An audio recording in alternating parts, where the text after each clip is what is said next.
শরীয়তপুরের ভেদরগঞ্জ 2 দিন আগে খেলতে বের হয়েছিল 6 বছরের নিষ্পাপ শিশু তৈয়বা, কিন্তু আর কোনোদিন ফিরে আসেনি সে। পরিবার ও স্বজনরা খুঁজে ফিরছে প্রতিটি ঘর, প্রতিটি পথ। পোস্টার টানানো হয়েছে, মাইকিং করা হয়েছে সর্বত্র, কিন্তু সাড়া মেলেনি কোথাও। অবশেষে শুক্রবার দুপুরে পাশের একটি বাড়ির সেপটিক ট্যাঙ্ক থেকে উদ্ধার করা হলো ছোট তায়েবার নিথর দেহ।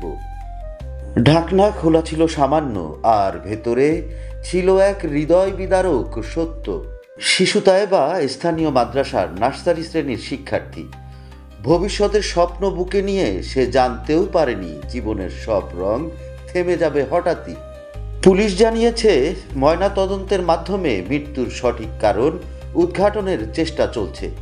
অতিরিক্ত পুলিশ সুপার বলছেন, এটি গুরুত্ব সহকারে তদন্ত করা হচ্ছে।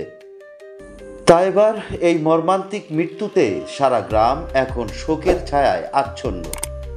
সামাজিক যোগাযোগ মাধ্যমেও ছড়িয়ে পড়েছে তার হাসিমাখা ছবি, সাথে হাজারো মানুষের অশ্রু ভেজা ভালোবাসা আর ক্ষোভ।